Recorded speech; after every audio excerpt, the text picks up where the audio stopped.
Last time on Long Distance Dungeons and Dragons Dinner Theater. Aristophanes, Viva, and Froderick piloted the walking hut to Oestra and spent days trying to find Cersei, Harlock, and Morgan before reuniting with them at the local bar and following them back to the hut, where Cersei started a mushroom cultivating room. And while some stayed at the hut, others returned to the Spachiman household.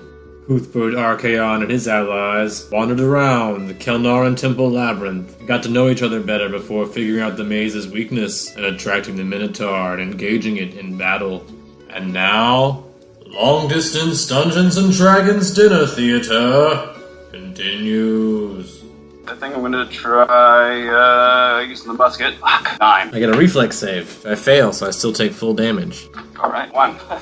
Man, you just keep grazing it with Not rolling very well. Yeah, you just keep grazing it, man. You're just barely breaking the skin with this thing. New box. So you got these guns, and you're just like, boo. You're just like aiming for the shoulder or something. Okay, so my bird fly back. Attack. Yeah, I'll allow it. It's a -2 to his AC. Technically, totally a -4 because he already has a -2 because you're fucking with his brain. So it's -4 to his AC. Means right now to hit him, this one guy has to roll a 13. Natural 20. Critical. You can roll to confirm if you want to try to confirm it. An 11 on touch 8. That's a hit also. Check off go 9, 7, 8, and then a 8. And Cuthbert. Kill this thing. 7. Miss. Minotaur gets a 19 versus Archaon. Nope. Then a 25. Hit. It's a Hey, 16 by the way, damage. Chekhov's turn. A 17. That's a 7. No, we are not doing anything to this damn thing. It's chipping away at it very slowly. What are you doing to its mind right now? You're like... Well, he's not doing it anymore. Yeah, Now he's just flanking it, which is doing the same thing basically. He's just getting -2 instead of a -4 from both things.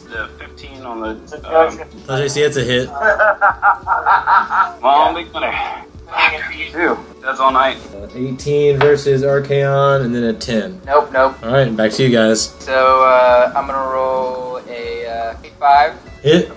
9 on the touch 8. Reflex save. Flanking. I fail anyway, so yeah, go ahead. And then I'm gonna roll for Chekhov, which is an 18. A 6 for Sulu, so and a 7. Alright, and frustrates me. then Every Cuthbert. Got that 30 PR points back. of damage. Bad. My rifle. I'm gonna try to do something different next time. 21. Hit. 9. Not even halfway done. Alright, Minotaur's turn. I got a 27 versus Archaon. Well, And then, -8 that. what's that? That's a hit. Yeah, it's a hit, but I'm gonna You're gonna anti-hero point it. yeah. Alright, so re-roll then. 19 plus 12, so that's 21 versus -8, so that's still too low to hit now. Yeah. And my second one is going to be a 5 plus 7, so 12, so 2 misses. You should be running low on anti-hero points now, though. That's a 16 I guess your guy still is behind him technically, so yeah, hit. I'll allow it. and a 19, Hit. a 12, Miss. and a for touch AC an 11. Hit. So and these were with power attacks, so that's a 9, 9, and a 6. Cuthbert, 16. that's a hit. A 4. Minotaur's How turn. do I do this? How do I do this? Do you have anything, like, you don't have any diplomacy or anything? Don't die. I don't have any. I have a little bit. That's a 27 versus Archaon, and then a 19 versus Archaon. Okay, yes and no. 19 damage, and then back to you guys. Okay. Nice. You know what? Before we begin our attack again. Be like, hey, guy, Only home. what's up? Don't attack us. Diplomacy check? That's a 15. Nah, dog. He's still fighting you. Alright, so let's roll again. Oh, that's 20. But that can't be a diplomacy check because you already did it. It has to be something else. Is it intimidate? Yeah, I'm Is it? attacking. Oh, is it your attack? Okay, natural 20 attack. 9 versus his touch. Alright, and a 19 and a 15. And that's Sulu who's flanking him. For the crit, it's 5, 8, a 7, and a 4. Alright. For Sulu and Chekhov are 9 and a 9. Oh my god, I'm not doing anything. Alright, Cuthbert. Alright, you did anything last time. I'm gonna go for an intimidation roll. Alright. Aim at his nuts. Alright, and you're still doing the exact same thing you did the last time. Blow off your sack. What do you say and then what do you roll for intimidation? You don't let us pass, blow off your dick. Alright, roll intimidation. It was a 9. Gorgeous. I thought you said you were gonna blow this thing. 9 plus, I have a charisma modifier. 12. Well, still not high enough to convince him to not fight you guys. But you have threatened him, so now it's your turn, so you're gonna follow through with this threat or what? You're gonna call shot Dick or you're gonna go for the slide move again? All shot it. Yes. Alright, going back for the acrobatic. Here we go. As you try to slide between his legs. Ooh, shit. It's 26. You slide underneath his legs just fine. You're going to pull the trigger as you slide through. You're going to actually make it through this time, all the way to this side. You'll be 5 feet behind him. Do you want to pull the trigger as you slide underneath? That'd be boss. Can I make like a quick move and be like, That would could be be like amazing. last, Movie hero I too. guess another intimidation roll. I don't know, like last chance. Like I'm like right behind him. Like he's at the disadvantage right now, right? Like He's being flanked. You're underneath him. You have a gun. Came right up his All right, urethra. you're getting a Minotaur. Straight danger zone. It's unnatural 20. It's a hit. 7. Blow his dick off. It's probably hanging my thread. Yeah, you did some dick damage for sure. You get a perception check on the while he was on there? He didn't roll one, so no. What is your deal with everyone looking at the dicks really hard? Why do you want him to roll a perception check on a dick, man? We're busy. We're having a battle right now. We're having like a dick checking out contest. He swings his axe at Archaon still. That's going to be a 25, and then a 24. Fuck! A little tiny red dick. That's going to be 24 damage, and then 20 damage. I'm unconscious.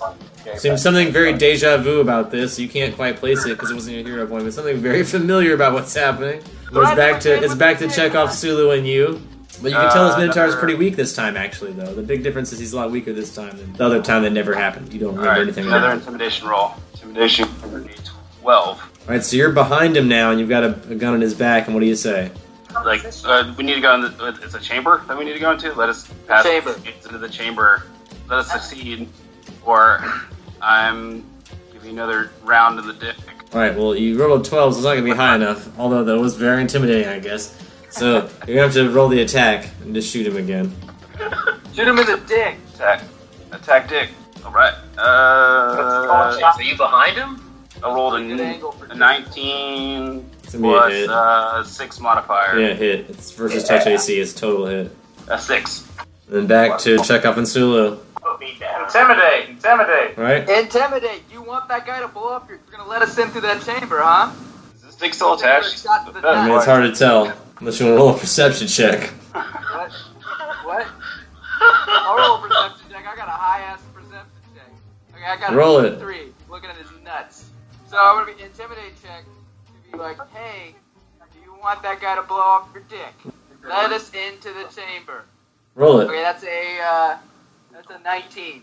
He's gonna grasp his dick in his hand, and the maze is gonna vanish around you. He's gonna tumble back into it. You guys are going to be in the chamber. Woo! Like, Motherfucker! What do we get experience? You're only gonna get half, so it's gonna be... There's 4 of you. It's like 100 each. You just scared it off with your intimidation technique. It's still alive. It's still out there wandering the maze, ready to fight you again. It's a long time, I think, to try to finish that thing off at my level, especially. Okay. You're now in the chamber, the crystal chamber in the temple. In it, you see what looks like a large white crystal. Roll me a perception check. I got 19. The crystal is surrounded in what looks like a thin greenish film, like a cube of almost ethereal-looking liquid surrounding the crystal. Just outside of the cube, like almost barely touching this jelly-like cube, is a platform, a pedestal. There's a pedestal with a small chessboard set up on top. You can come closer to roll a perception check. Hey, You had to roll I'm about to cause trouble here. If you want to get more details on this thing, if you want to approach it and roll a perception check. Do you approach the chessboard? So I made a perception check, and it's a 20 now, not natural. Alright, so you guys walk up to the chessboard. You see on it there are a series of pawns arranged in a small square. Ooh, I'm really good at chess. So there are 8 pawns arranged in a small square. At the corner of that, there are 8 more pawns arranged in a small square. Off the board is 1 knight. It says 16 pawns, 16 moves. 16 pawns, 16 moves. Roll a perception check for the Vouvra, named Cooter, who lives in this chamber. Will, if you would like to roll for Vouvra. She's actually under your control now because after she touched the crystal, I gave her to you. Alright, I'll roll for her. But wouldn't the judges, like, kill her or something? She's a defensive mechanism for this temple. If they could learn how to control her, which they have the power to do via the crystal, if no one else is controlling her. Yeah, they took control of her. She's now part of the protective aspect of this temple now. God damn it.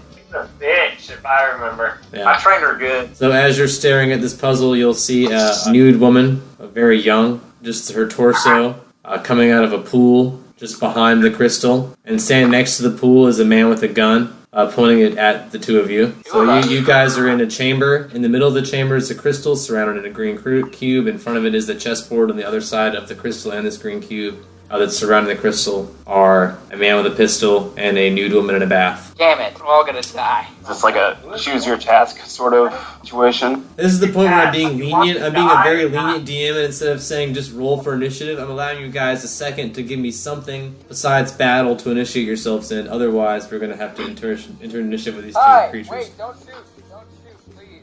Roll me a diplomacy for don't shoot. We come in peace. Dice. Oh my god, 20. He doesn't shoot. So, hey, how's it going? I don't know what to fucking say here. Hi. We see that you have the crystal there. That's cool. That's awesome. Awesome. Come in peace. We're not here to murder anybody or, take the crystal anywhere. We're not here to do that. Fought the Minotaur. That sucked balls. But it's nice to meet you, and I'd like to know who you are, if that's okay. Alright, because of that roll, the guy with the gun will say, my name's Hank, and this here's Cooter. The naked lady? Yep. I didn't name her. Don't blame me for that. It was my fault. That's all the information that we get. Yeah, that's all he says. He's not firing at you, and so you're kind of at a standstill right now. So, why are you opposed? Never mind. You guys, I guess, are guarding the crystal. What is specifically against, if I might ask? I mean, we're not, evil. Everyone. Why? Too powerful. Only the judges have decreed that only they are allowed to touch the crystal. Say that they are. We're all about order. I think. I'm not sure about that. I am at least. I'm the order of death. Kind of falls into that. But anyway, I represent death, which is great. I serve death. Pharasma. Nice to meet you. My name's Hank. I'm a cop. Have you touched the crystal, Hank? One time, a long time ago. Now I just work here. Like it says on my shirt, I just work here. What does the crystal do? What purpose does it serve? It says the crystal gives great power, and the lawbringers have decided that only they should be able to access this power for everyone's safety. That's nice. I understand it. And what is the safety they decree? Like, what is the safety for everyone? Well, this is a very strong magical element, and not everyone can handle it. And they're afraid that if the wrong people touch it, it might have dire consequences. So I'm afraid I'm going to have to ask you to turn right around and leave. Do you mind if we rest up for a second? We just fought the Minotaur. We're going to have to face it. Says, I don't mind if you rest, but I'm going to watch you with my gun pointed at you the whole time, if you don't mind. Okay, that's fine. I also want to ask if they're why are you doing this, Hank? Why can't we touch it? Do my job. How about, what if doing your job also meant saving the world? I don't know, man. I figure the judges know what they're talking about. Why don't you Okay, yourself, Hank? For instance, you represent judge, law, and order. You are the law. You know that by allowing death to touch this servitor of death, you will put death in a position. I don't know if I want to put death in any kind of powerful position, my friend. This is. I'm pulling Archaon aside. I'm asking him what he knows about the crystal, if he does. I've heard. Okay, so I don't really want to say it in front of them. Well, he's pulling you aside, so you can say I whisper if you I'll want. be like, hold on a second, and I pull over to him and I'll be like, hey, so this crystal is actually insanely powerful, and it gives us an access to the divine, essentially. Access to what? The divine. It gives us access to the divine in a sense, like a divine spark. It's not full divinity, but it gives you some crazy ass power. What is your purpose of attaining it? To save the universe. I'm the harbinger of the apocalypse. I come each time to stop it from happening. Basically, my function is. He's like, I'm the guy that causes the apocalypse, but I'm trying to stop it. Yeah, I was like, if you're the yeah, harbinger, aren't you the omen, or like the person that brings it upon? He is. He is that. He is exactly that. But he's telling you he's trying to stop it. I'd have to serve this one guy. He's kind of an asshole. I totally forgot his name for a second. So you're going against your own minds, essentially. Hey, no. I work for Pharasma. Pharasma is my boss. But if the apocalypse happens, my boss changes. God, I'm having a brain fart right now. Can you remind me the name? Grotus? Grotus, there we go, thank you. I have to serve Grotus. and usher in the apocalypse, which I don't want to do because he's an asshole. But he will want to do it once it happens. Like He will want to do it.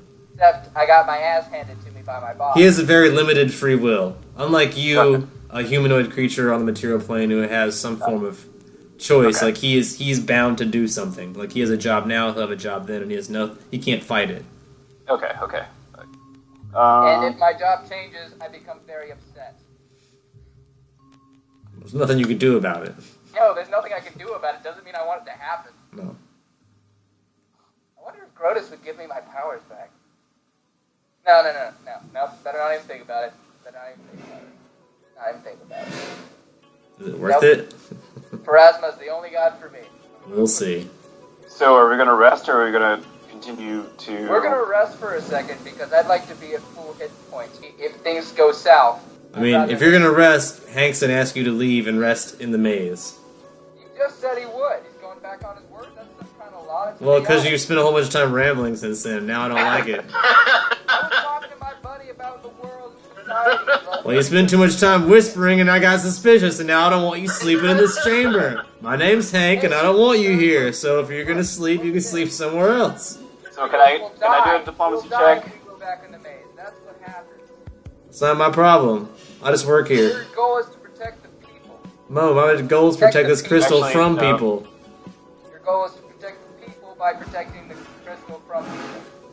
Yeah, but you're people that won't touch a crystal, and if you touch a crystal and you're death, and you touch the crystal, a bunch of death will probably happen. So by protecting the crystal No, from you, that's not how this I'm protecting works. the crystal. I don't know It makes that. a lot of logic leaps. Look, just go sleep in the maze, man. That's all I'm asking. No, that's not going to work out very well, though. We're going to die. Okay. It'll be your fault. And you'll have to, and you'll answer to the, at death's door, which you will be going eventually. Just saying. Well, we'll see when I get there, I guess. That's not, come on, Hank, think for yourself here. Buying into the I just concept. work here. I don't know if you read my That's not how shirt. this works. You are with a literally mythical crystal. You don't get to just say I work here. You are literally sitting on the apocalypse. You need to think Look, about everybody answers to somebody, and I happen to believe the great judges know what they're talking about. They learned are a whole not lot from their there. fathers. They've Alright, read the intimidation books. They know the check myths. on They know the history. They know what's going on, and that they've taken this crystal, and they've directed me to protect it. It's for a good reason. Well, can I at least ask you what that gelatinous cube around the crystal? Oh, that's a security measure. So if you walk into it, it'll start eating you and stuff. You know, like a gelatinous. You've dungeoneering knowledge because it's a gelatinous cube. Yeah, okay, yeah. So if we shot the gelatinous cube after us, I imagine? I mean, it probably just grow in size. I don't know. Can It is a mythical go- gelatinous Alright, cube. It's surrounding a what about- mythical crystal, so it's absorbing its power. So you were saying that it might eat you guys? It might eat you too, my friend. You willing to risk it? You know, honestly, I'll just keep coming back, Hank. I'm gonna do a knowledge local and ask him like what the powers of this gelatinous essence is, or is that not really? Knowledge nature, you wouldn't be asking him. Knowledge nature is what you already know in your brain. You can Hey, roll I'm it. gonna tell you this. If you die, you die. You don't get to come back without a resurrection. Which will probably not happen because you'll just be replaced by another lawman. Because resurrecting you would be 6,000 or like plus. So, I did my job, and I'm sure I'll be judged fairly. No, you won't. in the afterlife. I will literally see to that. I will literally see to that. I served my gods, and I served my rulers, and I always did what I was told. Yeah, you're not. You don't get to get judged by your gods. You get to be judged by me and my race. Well, that doesn't seem very fair. It's not. Welcome to death. Well, Well, these two are having I'd much a- prefer if death was doing ruled the, by some sort of the fair judge court check. instead of an unfair court. Some sort of kangaroo court run by a bunch of kangaroos. Well, yeah. Well, pretty bad for you. I mean, you can work with us, or you go to hell. So. I don't seem to like what you're preaching, sir. I don't know if Pharasma would support what you're trying to say. I literally serve her because My understanding of Pharasma is she's very fair, and death doesn't judges everyone equally, and it seems like you're trying to take a bias on me, How do you sir, know about because I'm that? trying to do my job. I just work here. Look at my shirt. My shirt says, I just work here. I just work here, sir. I'm protecting this crystal. If you have a problem with that, you can leave, which I already asked you to please do. Visiting hours are over. Please exit through the gift shop. Listen to logic. There is no gift shop. Well, then just please exit, please. Just go. Right, listen, Hank. Can we talk about this like people? I mean, you're a bird. I don't know how you're even talking at all, man. Alright, so you guys talk in circles. Can I- This is the can I craziest go around? conversation I've ever had with a bird, with a gelatinous cube and a mythical crystal in between the two of us at any time in my life. Hank, I'm gonna tell you this. If I attack that crystal, attack that gelatinous cube and it keeps growing and it eats you and kills you, I will come back. I will keep coming back. I don't ever go away. Because after I die by being eaten by the cube, you won't be able to protect the crystal, which is your prime directive. You want to protect the crystal? How do I protect it? Not letting you touch it, it's not protecting the crystal? I'm not saying for you to touch it. I'm just telling you not to shoot us. You're arguing against your own logic here, my friend. I'm just saying if you do shoot us, we will shoot the glob. So don't shoot us. We will shoot the glob. All right, well, we have some kind of weird standoff here. If there was a place called Mexico, we'd probably call it Mexican standoff. Although that sounds kind of racist to me. I don't know, but I feel like we are in some kind of impasse where no one is able to act. Yeah. So why don't we just rest in that regard and just be okay for? Because I cannot allow you to rest here with this great crystal, because it allows you to regain your power and your prowess in enough time. I'm not touching it. Well, just leave then. If you're not going to touch it, why do you need to be here? You can sleep in the hallway. Just go 100 feet. I'm going to say go 100 feet that way, and everything will be fine. Just go 100 feet in that any direction. I don't care to go left, right, north, south, east, west. Go 100 feet. We're not going to touch the crystal. We just want to rest before we leave. Is that okay? No, you can leave and then rest afterward. That's what's okay with me right now. I've already explained that to you. If we go back through. I mean, I don't know how you're going to die by going to a hallway. The hallway has never killed nobody before. Okay, well, you guys are talking in circles here. Let's see. Let me do an intimidation check. Unnatural 20. Hey, bud.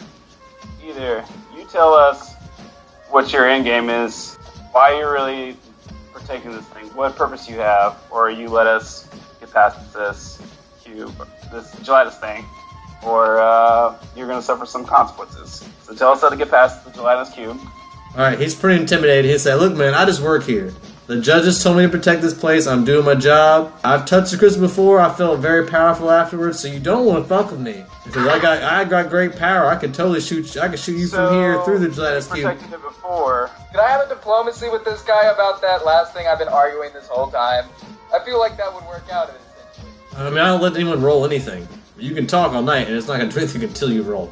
Oh my god, I wish I would have known that. 18. It's D&D. How do you think this works? I just thought that we could have present a reasonable argument. Until you roll something that changes my mind. What you're saying is not going to change my mind. I wanted to believe that you would be reasonable. I'm not. It's not until you convince me that I have to be because of a roll. It's a game. 18, damn it. So between the two of you, he'll be convinced that you guys can stay. He's not going to tell you how to dismantle the gelatinous cube, but he'll point to the chessboard and says, well, if you guys can figure it out, have at it. He says, but I'm not going to let you touch it. But you can rest here. He says, but if you provoke him, him and his lady friend are going to attack you. So they're together? Okay. Apparently. So I think we have to play the game of chess to get past Gladys Cube. I can draw it for you really quick. Hold on. There is a chessboard. You need to draw like an 8x8. Oh, that looks tough. Yeah, I can sort of see that on a cell phone. I got it. Those are all pawns. I have to win in 16 turns. Yep, you have to do 16 moves with a knight. But you can start anywhere on the board you like. But you have to wipe out all 16 pawns and 16 moves with one knight. Okay. Do they get to move too? Yeah. No, the pawns remain still. But you have to kill them all in 16 moves with your knight. Well, that's a fun riddle. And the pawns are arranged in 2 squares that touch in their corners. Each square composed of 8 total pawns. And the knight moves in the standard 3-2. Yeah, the standard L shape that a knight can make, yes. You cannot move any differently than normal. It has to move the way a knight moves. So you're going to be working on your knight moves for a while. Working on the Knight moves, he Yeah. said. Extra 1 every move. Yeah, I got it. 6 minutes later. 14, 15, 16, got it. Alright, what do? You describe the moves to me. Place the knight at the very thing right here. No, that's not the very thing. Describe it like you were describing it to people that are going to listen to this later. Where do you place the knight in the beginning? The very corner of the very corner. The bottom left corner? Yeah, corner. Or the cornerest corner? Because there are 4 corners. That could mean anything. Alright, the lower leftist corner. Okay. And then you move in the L shape. Which way? Up or to the right? Up to the right. Up first and then to the right? Yeah. So you hit that first one in the middle, on the middle right hand, or the middle left hand side. You wipe out this one right here. Yeah, that's the first one. Alright, so I go up and over. Alright, so that one's gone. Then where do you go? You've gone up 3. Go to the bottom right. You've gone up 3 and over 1. I go over to L and the over to the farthest corner. So you go over 2. Describe what you do Right next. there. So far, you went up 3 and over 1 to hit position 2, 3. 3 over 1. Alright, and then down 2, and then Oh wait, over... can we Then over 3. Yeah. do like so go in 8? corner. So you hit position 5, 2. And then you keep going in the circle that way till it hits the top corner right here. You keep going around it, like to the counterclockwise.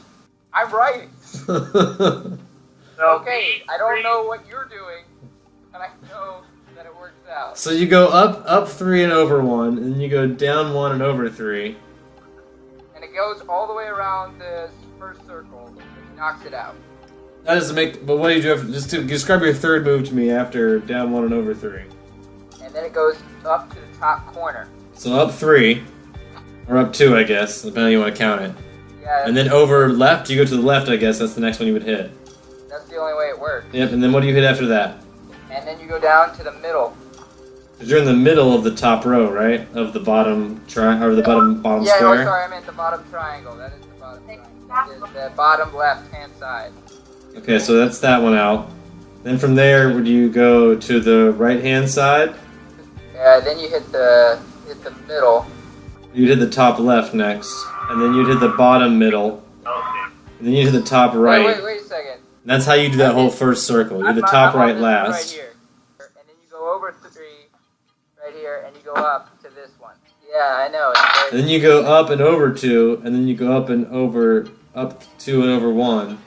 It should lead you back to the And then you go top back of into the left, and then you go up to the bottom, and you go up to the top, and you go up to the side, then over again, then back up. It's totally possible. I believe you could figure it out. Terrible. Okay, I did it by drawing it out, but I also did it by drawing it out, and I believe Gordon also did it by drawing it out. Let's say at this point in time, you guys disabled the gelatinous cube. I got it. well, what he was saying will not work. His circular shit will not work. That's the only way that it works. Nice move in L shape. Yeah, I'm moving in L shape. We're just saying it worked. The gelatinous cube is gone. We don't have to argue It about totally it. works. I looked at it. I have drawn it out like multiple times. I did it with different ordering strikes to make sure it worked. I double checked my work. No, you will. Well, unless you start, you stuck because there's space on the out, one space on the outside. And you don't count the first one. Wait, there's space on the outside. No, there's no space on the outside. The cube's gone. There's a guy with a gun in the food room. It worked. There's a naked lady, a guy with a gun, a crystal, the two of you, and there's a bunch of birds. But now that you guys have messed with the cube, you've heard him like click his gun, like he's ready to fire. We're all gonna touch that goddamn cube. So roll for initiative to go for the cube. 25 You beat my two numbers because I rolled a 18 and a 12. and a 17. What was yours there, Cuthbert? 9. Alright, so Cuthbert's going last. One of your guys is going after one of my guys, and there's one guy in between that and Cuthbert. So, but everyone else in your team gets to go charge the crystal. We're touching that goddamn crystal. Everyone that had above that number touches the crystal. You all touch the crystal. He's going to fire at you now. Oh, you go, Mythic. Yo! It's going to be a 15 versus your touch AC, though. Oh god, I can't. I don't have any armor, so it should. I don't have, except for the mask. And I haven't counted off my shield, which is like minutes. Just Because I have barely. that magic. Just touch AC. Yeah, you're Mythic. Okay. You're in contact with your god, whatever. You're touching the magic crystal. You're like, yo, Pharasma, what's up? She has a list for you. God damn it. Koopa, or not mythic yet, right? Cuthbert, I believe, has not touched the crystal because someone has to go. Actually, someone shot, so it's actually if Cuthbert wants to go touch the crystal, he can before Boover gets a turn. So what did he do for that? Just touch the Just do crystal. Just do it. Just do it. Just do it. Just Roll a touch it. d20 for it? No, just touch it. No, do it. Just say Hang I on. touch. Just say I touch the crystal. I touched that baby. All right, you touch the crystal. You're Mythic now. You got powers. You can make wishes. You can pretty much, at this point you can do whatever you want while you're touching the crystal. We're gonna kill that guy. Die. All right. Do you want to ask Pharasma to end that guy's life prematurely? Yes. All of your mythic points to end this guy's life prematurely, and Pharasma will allow it if you're willing to sacrifice all 5 of your daily mythic points to kill Hank. Oh, Hank! Should we kill Hank or Voovra? Probably Voovra. Kill Voovra. She's probably Either more way, it's powerful. gonna cost you 5. Well, it's gonna cost someone 5 mythic points just to kill someone. I'm gonna Cersei kill is coming after all you bitches. Okay, Once we're you find killing out. Voovra, and we're gonna kill Hank with the second Alright, so 2 of you are going to use 5 of your mythic points. So 2 of you are totally depleted of mythic power for the day. These 24 hours. Fuck you guys. Fuck you. You get no XP for it, but Voover and Hank are dead. Yay! Check off consume his soul. You can't consume the soul. Yay! Check off consume the soul. Consumes the soul. Level 1. It's delicious. Delicious souls. They feel like they're almost close to having bodies again. Yay! You guys are now mythic. You have a chamber all to yourself. You have the power of the gods coursing through your veins. You're now level 1 tier mythic. You have all kinds of cool powers. Now you guys are in the crystal chamber rooms, and as long as you're touching the crystal, you have direct access to your god to ask for whatever you want. Pharasma is giving you a list though. Hey, I gotta ask you. Hey, god damn it, what's your name? Cuthbert? Yeah, okay, Koof. You should worship Pharasma. Join me. Worship Pharasma? Yeah, What is- worship the god of death. Originally I had Callistra as like my the god, healer. like the god of revenge. I served the god of what would serving the god of death entail?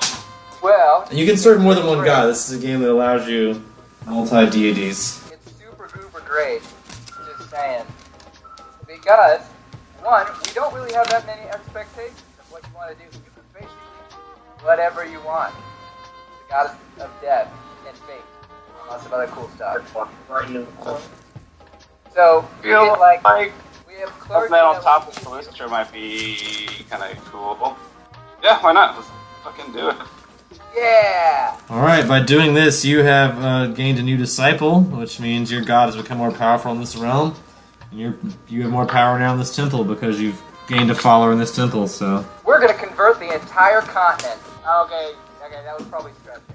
I don't want mythic power. That was probably stretching. That's funny.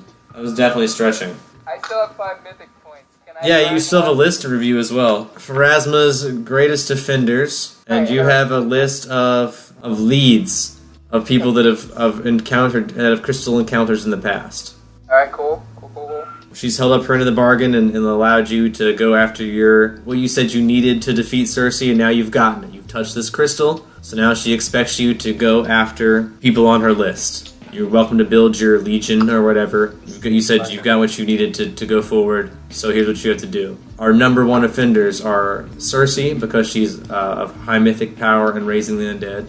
Froderick, because he's been undead for far too long and not crossed to the other side. Dr. Arlen Spachiman, who's prolonged his life via science and should already be dead, has avoided death several times. The wizard Barclay. Morgan, who has died several times and been reincarnated several times and recently been re-erected.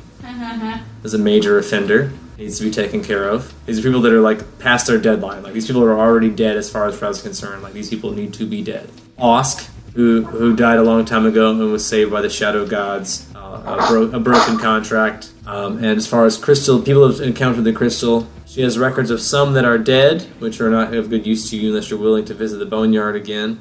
And many of the living ones will be hard to contact. Barclay himself, who is one of the targets you have, has great information on the crystal if you can contact him before you take him out. She'll say Arlen Spachiman, Harlock's father, who you also were assigned to take out, has encountered the crystal and has a lot of information. Whoever's in charge at Cranagris, they call him Kaiser Grissman. He's obviously been in contact with the crystal because he runs the crystal organization now, so most of the rest are dead at this point. Kellar Tritharian, Norman Dilbart, a couple others. There's a lot of them that have passed. Nona, the dealer of the Deck of Many Things. If you ever come across her, she's had encounters with the crystal. Longa from Demon's Knot. So that's your list. Those are your 2 lists. List of people that have encountered the crystal and list of people that have broken the laws of death.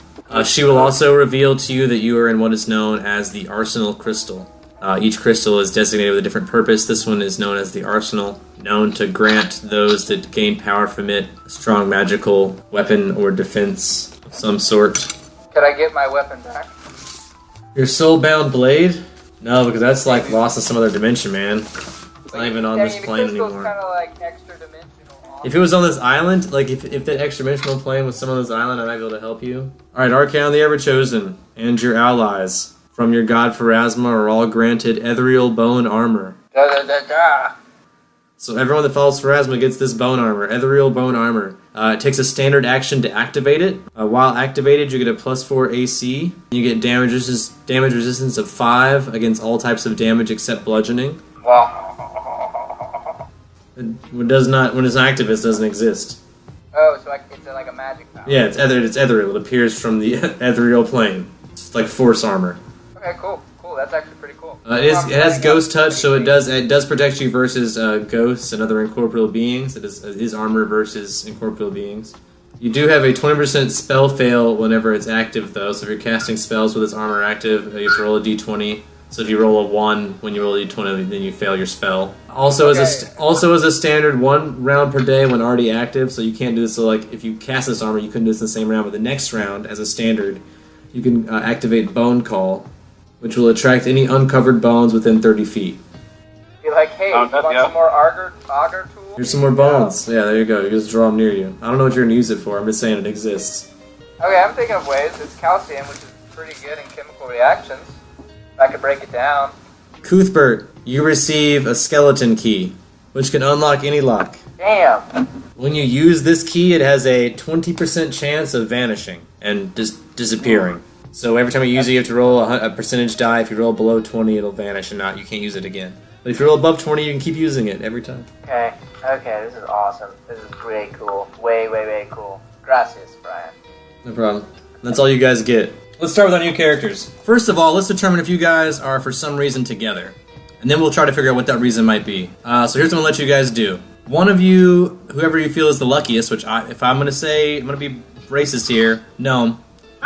We'll roll a percentage chance, which is 2d10 if you don't have a percentage die. Just determine which one's your 10's place and which one's your 1's place. If you roll above 50%, then I'll say you guys can start off the game together, which might help you out since it's always hard being a level 1. You got an 81 off the rip without any bonuses. Alright, so that's perfect. So you guys can start the game out together for some reason. Let's first of all determine where you guys are. That might make it easier. So you guys are going to be on South Norland, Chasnoff's territory. You being a paladin are probably not in the Crow Skull area, though. Chasnoff would not lead you back here. You probably would not have been able to follow him back there. So you guys are going to be somewhere else on Norland. Which really leaves like 2 places you guys can be, and I feel like one's more likely than the other. There's a pirate town on the north coast, which feels a little less likely. Walled castle city on the south coast with a docks and piers, so it's a world-traveled port. That's probably more likely. So you'll probably start off in Perleone. So now we just had to figure out why you are in Perleone. Now for you, being in the Crow Skull Guild, that's easy, because the Crow Skull works with Perleone, one of the many fingers of the hand that is Perleone. Like, they are a mob town, and the thieves are part of the mob. You work for them, kind of, in a way. You work for the Thieves Guild, but the Thieves Guild is like a branch under their government, kind of. So you could be here for any number of reasons, just passing through, on your way in and out from a job. That's not a problem. Just like most of the time, the tricky problem right now is going to be our paladin, Greer Rockbiter. What would bring you to a metropolitan city such as this, known for its crime? Are you here to clean up the streets, or are you just out spreading the word? It could just be like a missionary type thing. It could just be out. Yeah. Let's start the game with Greer Rockbiter, Dwarf Paladin. Give me some street preaching in Perleone. Preach a little bit, and then roll to see how well it's going. You're probably near the dock area of the town where people are coming and going. I think I just want to spread the word of general good and be kind. Alright. You're out there just telling everyone to be nice. Roll me a diplomacy check to see how well telling everyone to be nice to each other is going. Rolled an 11. It'll be Plus 5. you have +5 for that. You got a +5? Shit. So actually that's not that bad. It's going better than I thought it was going. So you got what, 16 now? Yeah, that's better than average. So some people are kind of paying attention to you. As a matter of fact, roll me a perception check, Chasnoff. Perception is 11. So you are at the docks that day, but it's very crowded, very busy, a lot of people walking around. You sort of do see a dwarf standing on what looks like a very small crate, which is kind of silly because even standing on this crate, this dwarf's only about the same size as most of the humans walking around. So still kind of lost in the shuffle, but you're much shorter. You're kind of like dipping between legs, coming hither and thon. You're kind of moving about very quickly as you do. So you're not going to pay very much mind. You'll hear this dwarf preaching, but not pay so much attention. Roll me a perception check, Greer Rockbiter. 15. There is a glow coming from the audience, coming from the crowd, out of the docks, but it's hard to see. It's like mixed in the shuffle of the crowd. Whoever it is shorter than everyone else, but you definitely see something, a light catching your eye moving in the crowd. Someone you feel like you're supposed to reach out to, but you can't see him. You can't make him out. Do you continue preaching and ignore it, or do you follow after it? I'm gonna follow after it. Roll me a perception check to try and follow after it. Roll me a stealth check, Chasnoff. if his stealth is higher than your perception, you don't see him. You can't follow him. Because I'm assuming he's a sneaky guy. He's gonna be naturally stealth. He's gonna be stealthing all the time. Yeah. You rolled 16. And what'd you roll? 8. 8. So yeah, you totally are able to catch up. You see this little guy, this little light bulb, leaving the crowd, and you hop down from your little soapbox because you're doing okay with the crowd, but no one was like really like, oh yeah, you didn't have they weren't watching you yet. You were just kind of preaching as much as you could. But this guy caught your eye, so you like jump down off your box and push your way through the crowd. Find yourself face to face with someone similar in height to you, a gnome dressed in what do we say, black, gray, or brown? A combination of the three. Oh, brown. Brown. You run into this gnome. What do you say as you approach this gnome? Whose back is still, he's facing away from you, walking away, so you have to like grab his shoulder and... Hey, friend. You are mighty tall for a gnome, so I feel like there's something special about you. Not bad. Roll me a diplomacy with that. 10. It came off about as well as a dwarf would have it come off. You're somewhat insulted, because you said you're tall for a gnome, but it's also a dwarf talking, so you know to take those things with a grain of salt, I'm sure. I want nothing to do with the dwarf that grabbed me. Alright, so what do? Do you just like shove the hand off and keep walking? I try to pretend it didn't happen. Alright, I like it. Roll me a bluff check to pretend it didn't happen.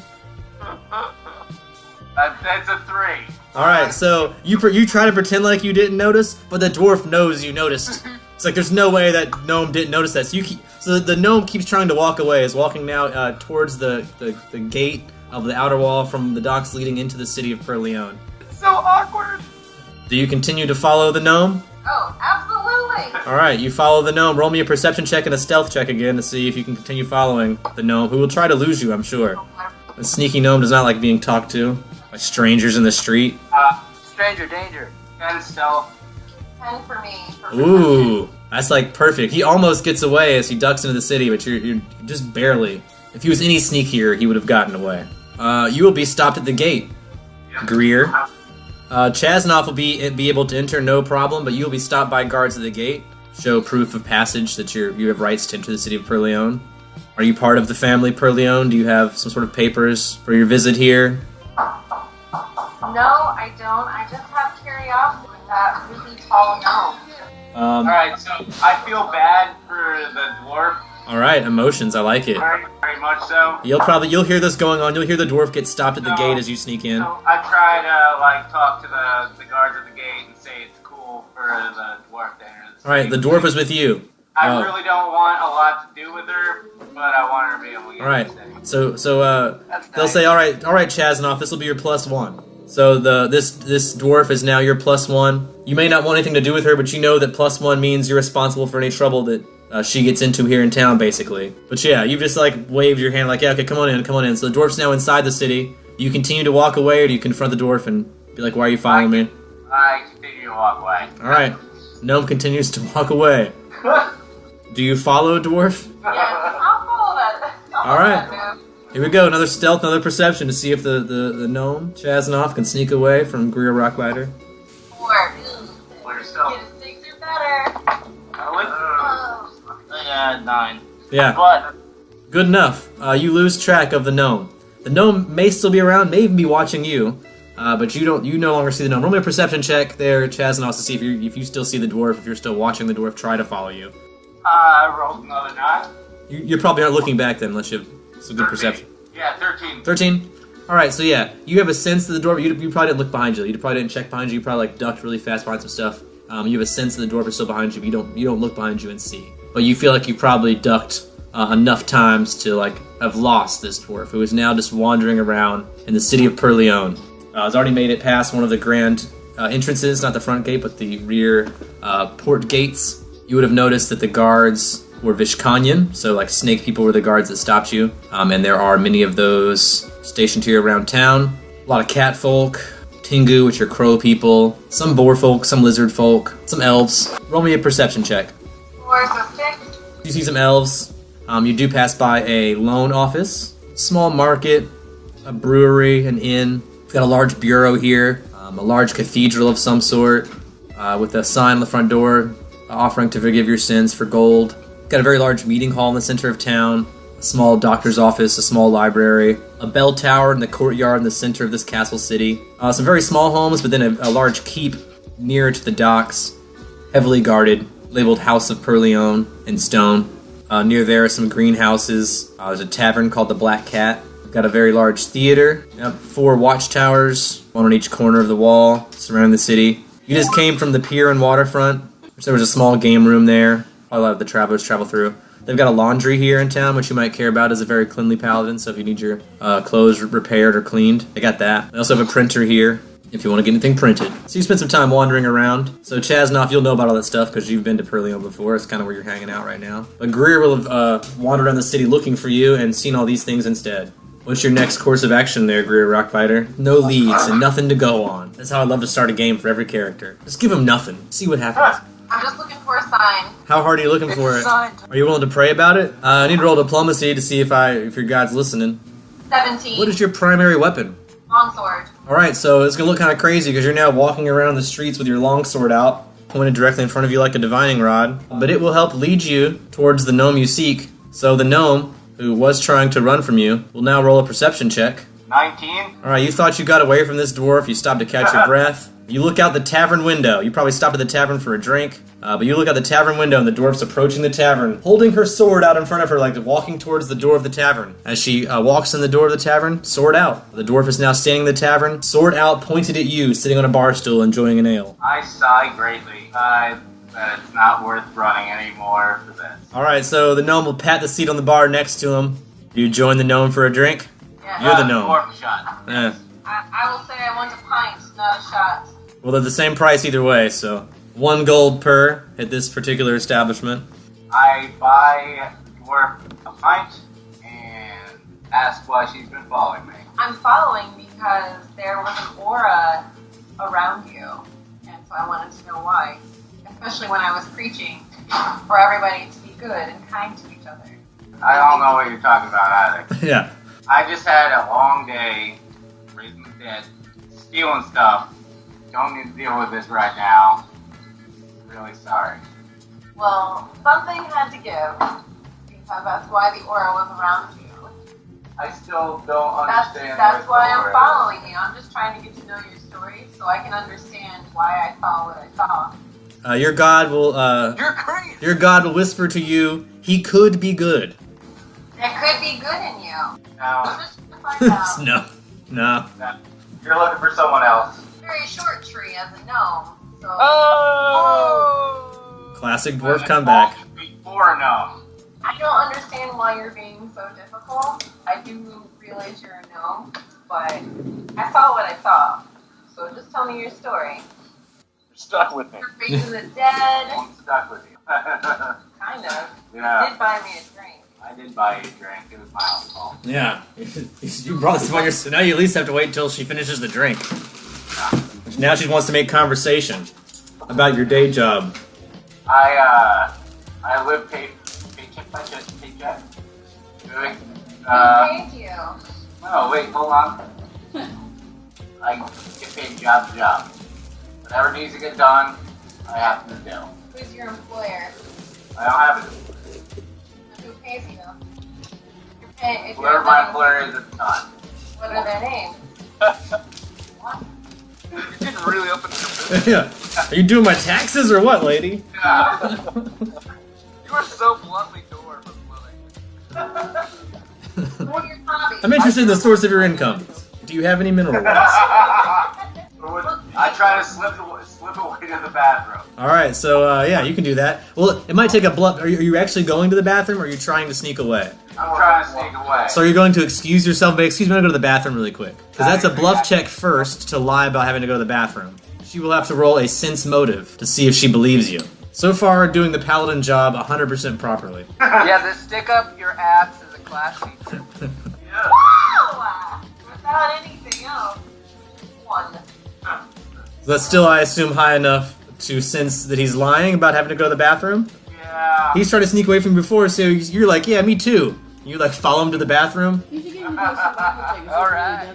The bathrooms in this universe are not binary bathrooms. It's shared bathrooms in this universe. So she can very well follow you into the bathroom as well if she would like. She probably really does have to pee. That's the thing. She's like, I do have to pee. So the two of you will walk towards the bathroom together. Holding hands. You can try to roll a stealth to sneak away, or wait till you get in the bathroom and, like, when she's in the stall, roll a stealth to try and sneak away. There's a couple troughs. You wait till she's in the restroom and try to sneak away? I do. Alright, so roll a stealth check, and she has to roll a perception to try and catch you. Sorry. No, I want yellow. You got stealth. Yeah, 18. I can stealth away. He sneaks out of the bathroom, and once again, when you leave the bathroom, you look around, you don't see him in the bar. We'll say he probably left the bar just to make safe distance this time. Use the sword again. Alright, we're gonna have to hang out eventually. I'm fucking away there, yeah. You are wearing down this. Yeah. Once an annoying paladin's following you, that's it for you, man. Like, that's your new friend. When a paladin wants to be your friend, that's just, you're gonna be friends now. Wait for her outside and be like, God damn it, lady. I go outside and smoke a cigarette. Alright, you're outside Not smoking. my fault. She at first looks around and can't find you, then like bursts out the door, worried you ran away again, and there you are, smoking either a cigarette or a pipe, whichever you prefer. You catch the gnome outside, who did happen to sneak away from you again, proving that he's really good at sneaking away, and could get away from you if he really wanted to, but is just outside waiting for you, arrogantly smoking a cigarette. Well, I do realize that it's probably against city rules, so I'm not familiar with city rules. Since the gnome tried to offer me a shot, I assume that is his choice. So I bought a shot at the bar, and I stuck it in my snack in my satchel, hoping the gnome would be outside. You probably wouldn't be willing to break a law anyway for any reason because you're a paladin, but you probably have seen people drinking in the streets here. No, it's not illegal. So I'll go ahead and say that's fine. This town seems very lawless, as a matter of fact. It seems to be full of thieves and guys look like murderers. So you're definitely out of place in this town. But you can walk outside with a shot with no trouble. You bring the gnome a shot. No, here's your shot of Fernet. You look a little indigested. I gladly take the shot outside. Have you guys been introduced by name yet? No, not yet. This is probably a perfect time for that. I'm happy that this what is perceived to me by a very boring and stoic dwarf that has been following me around all day brought me outside a shot. I take the shot gladly and ask the dwarf her name. My name is Freer Rockbiter. What's your name? Chasnol. What's your last name? Don't have one. Simply Chasnoff. Even if he does have one, he's probably not likely to give it out. Yeah. Gnomes are big on secrets. I'll give you guys some more Fey knowledge. They believe names, like pixies, there's a lot of other races too, believe names have power. So a gnome will very rarely give you its full name, or it might even give you a name that's known by more quickly than it'll give you the name that was given to it. Just by knowing someone's name, you have power over them. So now you know this lady's name. You can find her easily. She only knows you by Chasnoff, she doesn't know what your family name is, where you came from. By knowing someone's full name, you know a lot of information about them. I open up my backpack, and proceed to give the end of the shot to Rufus, the weasel. Nice. Sneak a little shot for Rufus your weasel in your bag, which I'm sure he happily laps up and squeaks. Oh my god, what good is that critter? What is that? What is its name? Rufus. And you're being very excited for a dwarf paladin, which is not something that I've used. I've never seen a weasel before. That's now canon. Yeah. Weasel is a species of animal that this dwarf has never encountered. Yeah. It was general amazement in the fact that a rat could be that long. That's the longest rat I've ever seen. So, dwarf is excited to meet your pet. I proceed to ask the dwarf what she's in town for. I just wanted to meet new people and speak to them of being kind to each other and pet rocks. I'm handing out pet rocks. Whoa, did you say pet rock? Because Yeah, I'm giving out pet rocks and geodes. that's crazy, because you're also from the island where Pilar Grongo, I think he was also, either him or one of the other dwarfs there, was famous for pet stone familiars made to look like your pets that had died. And then there was another dwarf from somewhere, I believe also from the same mountains, that developed the pet rock, which I added to the game recently. I think Morgan might have got one for the wedding. It is a sentient rock that once you hold it is attuned to you and is your pet rock. Oh, you can talk to it every month, right? Yeah, you could talk to it telepathically. It only has like tremor sense though, so it can't see things around you. It can't describe anything, but it can like if it's basically like an alarm. So if you like leave it on the ground somewhere and someone's like nearby walking around, it'll feel the footsteps and it'd be like arf arf. It can like make a pet sound, whatever you want to define that pet sound as, and alert you of other people approaching. I mean, the conversations you have with it will not be in common. It can only speak a pet noise language. It's a rock. It's not very smart, but it can alert you to people nearby. And I'll allow the pet rocks that you have. We'll say that you have 5 of them in your bag. Also have that power. Each one of these will fit in the palm of your hand. They're pretty small. While I'm in the middle of feeding the weasel Rufus the last of the shot with Greer, the paladin, being distracted, I try to pick her pocket. All right, roll me a sleight of hand. You get to roll a perception to see if you... Oh, a natural 20. You do get to roll a perception to see if you notice him, but unless you match that natural 20, he's totally going to steal all the gold you have. This is going great. What am I rolling? It's 16. Well, no, what Perception. Am I rolling We have to roll with that. Perception? Yeah. You kind of notice that like the gnome kind of pats you a little bit with his hands, but you don't think anything of it at the time. He like lets you hold the weasel for a second maybe, and during that period of time, while you're petting the weasel, he sneaks away all of your gold. So tell the gnome how much gold you have, because now he has it and you don't. He has 190 gold. That's great. That's also going to be like really hard for him to carry.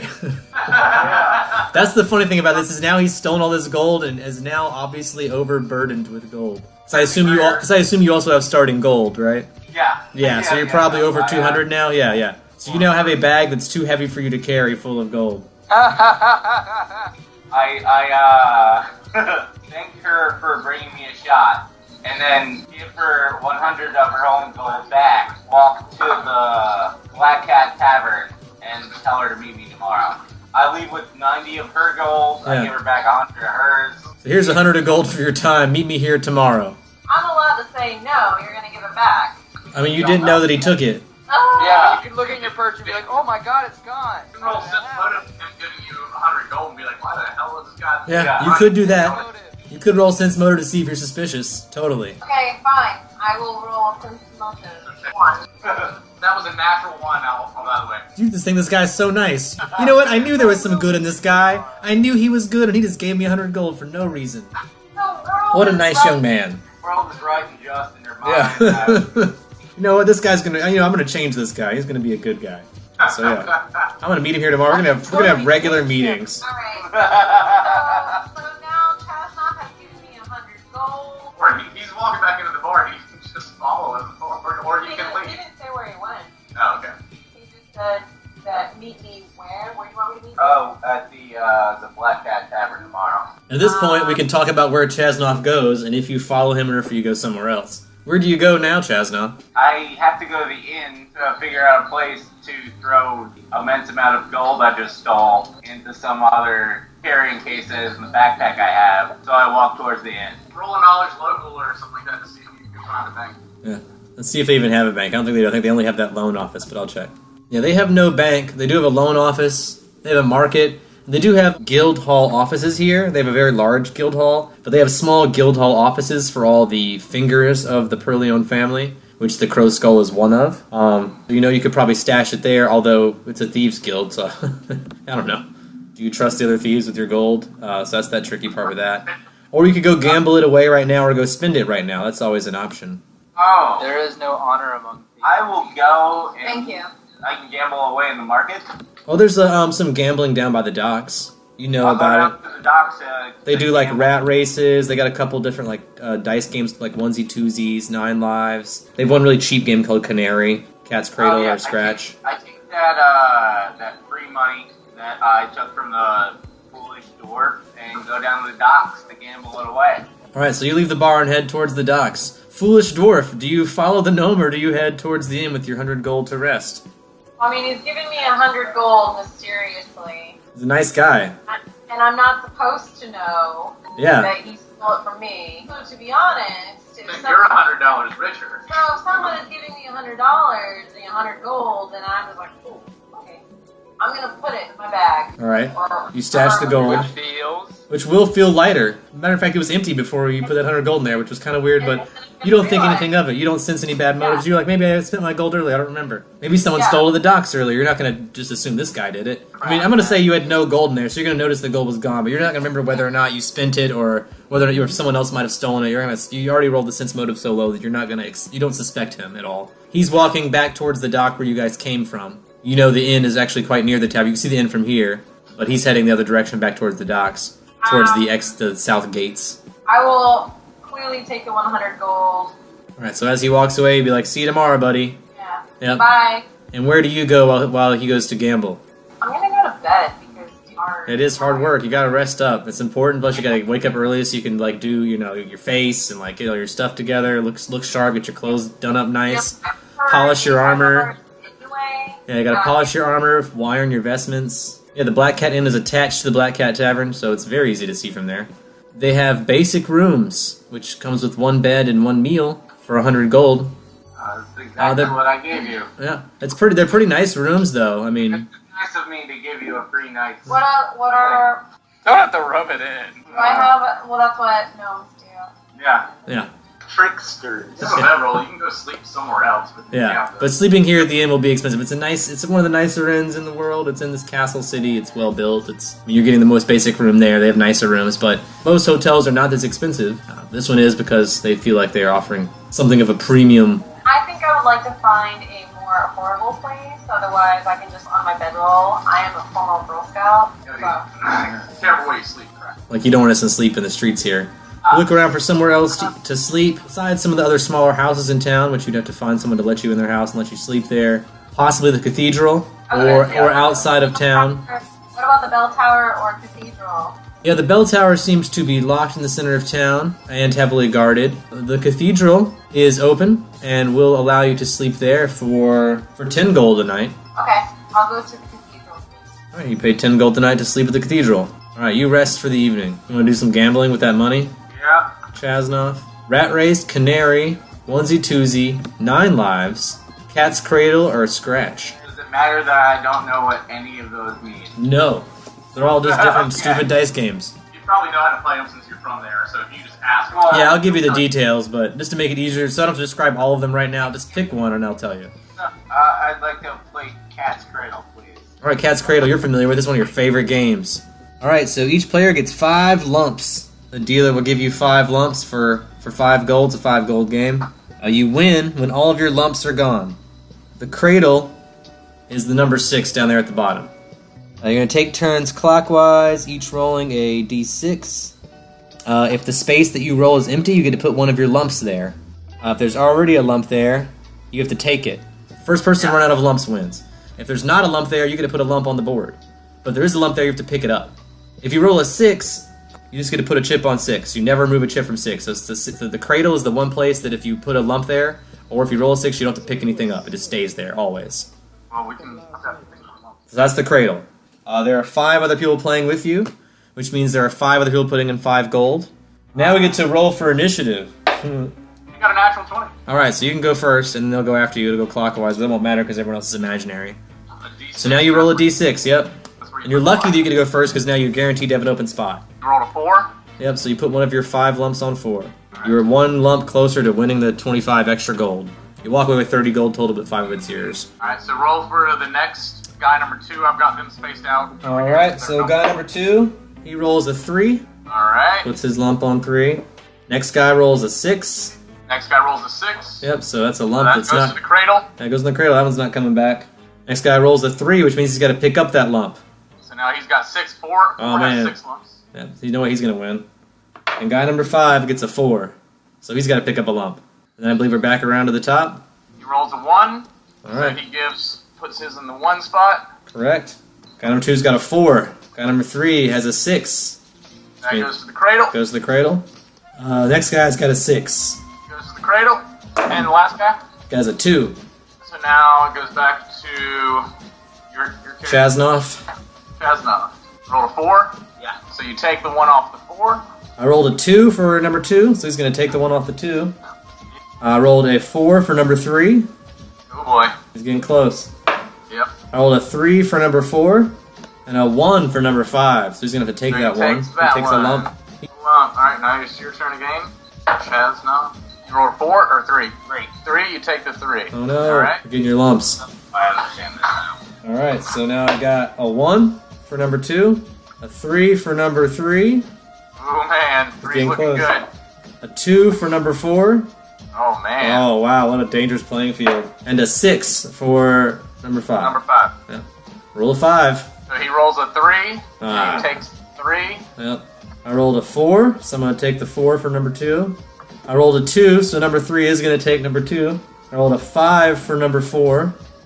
And then I rolled a 4 for number 5. All 3, so he puts one on 3. Alright, so only the 2 is empty right now. And guy 2 is going to roll a 4, so he's going to take that lump. Now 2 and 4 are empty. Guy 3 is going to roll a 6. Alright. So that's going to go to the cradle. Yeah, he's down to 1 lump, I believe. Yep. Guy 4 is going to roll a 6. He's down to 1 lump. And guy 5 is going to roll a 2.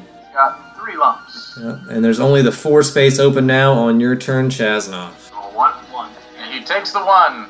You're not going to win this. I rolled a 3 for guy number 2, so he's going to take that Alright. 3.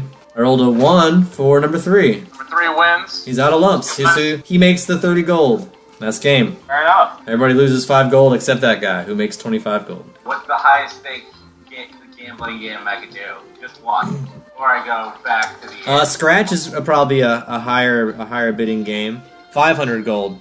I do not have that. You have to buy points, minimum 5 each, which cost 100 gold.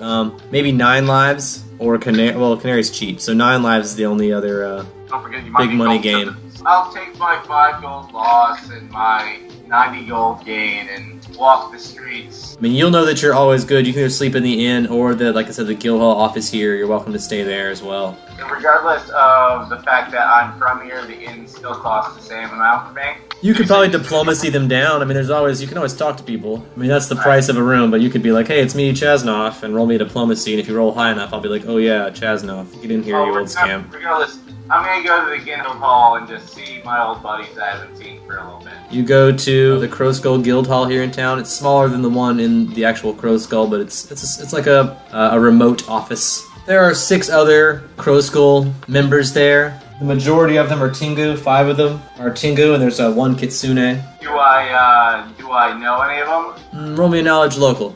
A 1. Yeah, you don't recognize these guys. They're wearing the right clothes and everything, and they've got the tattoo. Whether they're not from your chapter, or you haven't been back to the Crow Skull in a while. You've been kind of working out of the docks, trying to find a way. You heard there was some action over, and Demon's not even trying to scrape up enough money to get over there. So you've been trying to get out of town. You haven't been back to Crow Skull. Maybe these are like new recruits or something. You're not really sure. How much is a pint of lager at the Crow Skull Lodge? Here it's on tap. It's stolen ale. They've stolen probably from the tavern here in town, if not some other tavern. You guys have free access to ale until it runs out. Basically, you have a keg until the keg is tapped. I mean, it's not going to cost anything. You're not going to get any like diplomacy points for buying it, but you can pour them a glass if you like. No, I was going to buy all these strangers a beer so I could sleep well. Same. Is the room that I would stay in there, is that a private room? It's one big. I mean, this place isn't very large. It's a communal room. There are a couple bunks here. There are some chests that could be locked, but you have to purchase a lock. They don't have come with locks, so they were smart to put chests in the room next to the beds. They seem pretty large. It'd be difficult for anyone to steal alone, but they're not locked. You have to buy your own lock. So I go up to the communal room. I set all of my belongings and gold in the room, and just the weasel perks up and sleeps on top of my belongings to alert me of anything that might happen. Good, Rufus. So Rufus will sleep on top of the chest. He'll be your guard weasel. Yeah. And you'll sleep on one of the bunks there for the evening? Yes, sir. There's enough bunks for all you guys that you don't have to even share. There's like exactly 6 bunks. So you guys fit pretty snugly in here. You're lucky no one else shows up in the middle of the night. These guys seem lower level than you. They seem to respect your authority and your scary weasel. Don't mess with your stuff. See if anything else happens, though. In the middle of the night, Greer Rockbiter wakes up, thinking about her new friend Chaznov. I wonder where Chaznov is. I should probably go check on Chaznov. What's he up to now? It's been several hours. I know he said tomorrow at the Black Cat Tavern, but I wonder where he sleeps. Alright, I guess it was my deity powering me, telling me to wake up. So I'm supposed to be a daytime person. You are. It's very strange. You feel like you need some more information on this guy. You feel like you're missing a piece of the puzzle, and you were startled awake. Where does this guy sleep? Alright, so he wanted to meet me at the Black Cat Tavern. So I'm going to go to the inn. Right, so you'll go up to the inn and see if that's where he ended up. What do? Just ask the guy at the front desk if a very tall gnome checked in? Hello, my good sir. I am looking for a very tall gnome, salt and pepper hair. You may have seen him with a pet weasel. Is he a guest here? Roll me a diplomacy. 15. He says, oh, that's some heavy information you're looking for. I think I'd be expecting something heavy in return, and he holds out his hand. This guy's just asking for payment for information. Is that so wrong? How about 5 gold? Alright, 5 gold to loosen his lips. He says, "Oh, you mean Chasnoff?" And he puts the gold away. Yes, I am asking you about Chestnut. That's so great you know his name. Says, "That cheap bastard never stays here." Are you sure? Says, "Oh yeah, I'm sure he's sleeping down at the Crow Skull Guild office." Is this sense motive or... You can do a sense motive to see if you trust this guy, this innkeeper. Pay him good money for information, though. So, sense motive. But he could still lie. I got 16, 17. You mean you sense this guy's being honest? Seems like he knows this guy that you're talking about. Seems like he was have no reason to lie about why he was sleeping here and give you, absolute directions of where he probably is sleeping. Seems like good information, as far as you can tell. You sense he's telling the truth. That he does know him. Yeah, that he at least is familiar with his name, who knows him by name and knows where he's probably staying. He'll even describe to you where in town it is, if you go looking for it. Although you're not likely to get in if you're not a member. How would I go about getting in or talking to the right person to getting in? To be one, ask one. Okay, well, approximately what time of the night is it at the right now? We'll say it's almost dawn. Almost It's dawn? near Okay. dawn. The sun's about to come up. Then I'll just wait outside. I'll just wait outside the front door for my new gnome friend to come out. Alright, so you wait outside of the Crow Skull Guild office. Yeah, Right by the front door. yeah. Since that is where he's staying, and I'm going to hope that he's an early riser. We're about to find out. And I don't get sleepy. You rested long enough before you woke up, before you got startled awake and felt the need to go on this mission. You may not have got to do as much prepping as you usually like to do. Your hair's not braided as well as you would like, but otherwise. I can do that while I'm waiting. Yeah, well, that's what we'll say you do. You braid your hair while you wait for this guy to wake up. 2 French braids. Ooh, that's time consuming. That's how you know you're waiting a while. Does anything extra happen while I'm waiting for him? Ooh, only because you asked, I get to roll and find out. A very buff Vishkanya guard kind of comes up to you while you're braiding your hair, taps on his dagger and says, "Excuse me, miss. Do you mind if I ask why you're sitting here?" I'm just waiting for a gnome. I just met him, and he piqued my curiosity. Well, you can't just be sitting around on the street like this. I'm going to need you to pay some sort of fine, like 5 gold. 5 gold, I'm going to have to ask you to move along. I can move along. I don't need to pay the gold. I'll move along. Alright, you get up and move along. Where do you move along to? How far is the greenhouse? It's a short walk. Alright, I'm gonna go to the greenhouse. Alright, you go to the greenhouse. The front door is locked, but there is a catfolk holding a rake, but not using it, like holding it upright with the fork part up. Just standing next to the greenhouse door, but the greenhouse door does appear to be locked. You can't see through the glass, it's kind of foggy. And he says, buying or selling? I want to buy. He holds out his hand. I'm just curious what he has first. Alright, roll me a diplomacy. 20. Not natural. Not natural. He's not gonna get any trouble in this town, so he's not afraid to tell you what kind of drugs he has. He says, well, we got this new stuff called puka. The kids love it. It's this really fine dust. You just breathe it in, right? You just snort some of this little bit of dust. Makes you feel real wise, makes you feel real charismatic. What else do you have? Oh, what do you not want? Puka. I'm just curious. Puka is what's... That's what is hip. They have some ether. They've got some, he notices you're a dwarf. He'll say they do have a little bit of dwarven fire ale in reserve. It's kind of expensive, but if you're looking, they got a little bit of elven absinthe. They have some opium, some pesh. Alright, so maybe I misunderstood. What is a greenhouse in this city? It's probably becoming very apparent to you that while they may grow things inside this greenhouse, it's more of a place where they sell drugs. This guy's been trying to sell you drugs since you got here. Alright, thank you for your time. I didn't mean to waste your time. Alright, you walk away from the drug warehouse. I'm gonna go back to where Chasnoff is resting, and I'm going to assume that it's very close to sunrise. Yeah, the sun just rose. Actually, a very beautiful day. It's the kind of sunrise you love to watch. You probably watched it as best you could, since you can't see a lot of it over the wall. But you're like waiting for it to peek over the wall now. Right. But you've been excited to see the light come, as you're not a big fan of the dark, even in the early morning. But the light's out now. It's a beautiful day. A glorious day to be alive. And you walk right back up to the Perleon Guild office. Roll me a Constitution save to see if you wake up by this point in time, Chasnoff. We say you probably drank a little bit of that stolen keg of ale last night. Well, And while you're tall for a gnome, you still have a very small body. But you know what? 15's good enough to be somewhat awake. You're gonna be groggy. The sun just started coming in through the windows. One of the guys in the bunk above you is snoring really loud. But you'll have been well rested through the night, so you can get up or you can hit the snooze button. That's up to you, really. But you have the capability of waking up if you so choose. I get up, grab Rufus, grab my backpack, walk outside. Oh shit! Roll a perception check. 7. You don't even notice that the paladin is walking right towards perception check Greer. Yeah, Natural 1. natural one. Where are you headed there, Chasnoff? Now that you're awake with your bag. I'm not thoroughly awake. I'm still kind of hungover, and I see a shadowy figure who my eyes are still blurry. That's kind of bulky and way too many braids, close to the stairs of the place. And I ask if she has any puka to help me wake up. Chesnut! Where have you been, my good friend? I've been waiting! You want some puka? I don't have any puka, but I know where you can get them. Follow You're me. such a nice paladin. Some No, I'm puka. just looking for something to help me wake up. It's not a problem. Get addicted to our adventures and tune in next time for more Long Distance Dungeons and Dragons Dinner Theater.